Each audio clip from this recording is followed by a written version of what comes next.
اعوذ باللہ من الشیطان الرجیم بسم اللہ الرحمن الرحیم السلام علیکم ورحمۃ اللہ وبرکاتہ۔ طالب القرآن یوٹیوب چینل میں خوش آمدید۔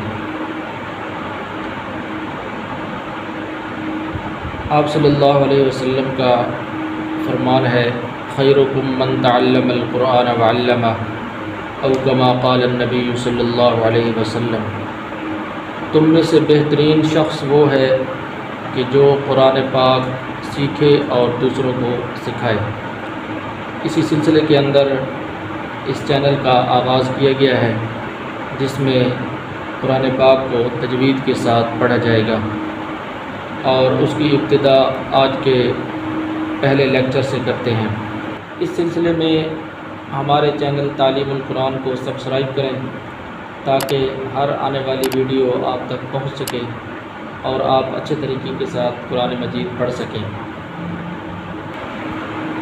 اعوذ باللہ من الشیطان الرجیم۔ اعوذ، اس کو صحیح طریقے سے لفظ پڑھنا اور اس کو الفاظ کو اپنے مخارج کے ذریعے ادا کرنا، یعنی جو لفظ جس مقام سے نکلتا ہے اس کو اس مقام سے ادا کرنا۔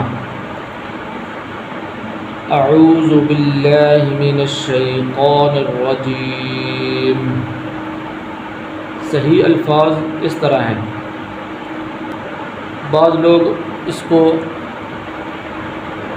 غلط پڑھتے ہیں اور شروع کے اندر حمزہ اس کو لمبا کر دیتے ہیں، اور اسی طرح جہاں پر لمبا نہیں کرنا اس کو چھوٹا کر دیتے ہیں، اور صحیح جو الفاظ ہیں وہ اس طرح ہیں، اعوذ باللہ من الشیطان الرجیم، یعنی عین کو اپنے مخرج سے ادا کرنا اور ذال کو اپنے مخرج سے ادا کرنا، اور اسی طرح باللہ اس کے اوپر کھڑی زبر ہے تو کھڑی زبر کو تھوڑا سا لمبا کرنا، جہاں پر بھی کھڑی زبر ہوگی تو اس کو لمبا کیا جائے گا۔ پڑھیں گے اعوذ باللہ من الشیطان الرجیم۔ اور تسمیہ کے پڑھنے کا صحیح طریقہ یہ ہے، بسم اللہ الرحمن الرحیم۔ صحیح طریقے سے الفاظ اس طرح ادا کرنے ہیں، بسم اللہ۔ بعض لوگ یہاں پر موٹا کر دیتے ہیں، تو یہاں پر موٹا نہیں کرنا، بسم اللہ الرحمن الرحیم۔ جس طرح سین اس کو اپنے مخرج سے ادا کرنا، اور اسی طرح بسم اللہ اس کے اوپر کھڑی زبر ہے تو اس کو لمبا کرنا، بسم اللہ الرحمن الرحیم۔ میم کے اوپر کھڑی زبر ہے تو جس حرف کے اوپر کھڑی زبر ہو تو اس کو لمبا کیا جاتا ہے، اور اس طرح پڑھتے ہیں، بسم اللہ الرحمن الرحیم۔ ہا کے بعد آخر میں یا ہے تو اس کو بھی تھوڑا سا لمبا کرتے ہیں۔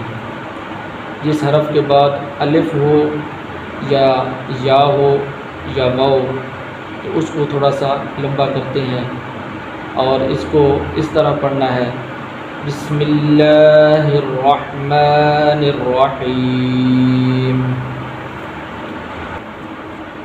تو آج کا پہلا سبق تعوذ اور تسمیہ، اس کو دوبارہ دہرا دیتا ہوں، اعوذ باللہ من الشیطان الرجیم، بسم اللہ الرحمن الرحیم۔ اعوذ باللہ من الشیطان الرجیم، بسم اللہ الرحمن الرحیم۔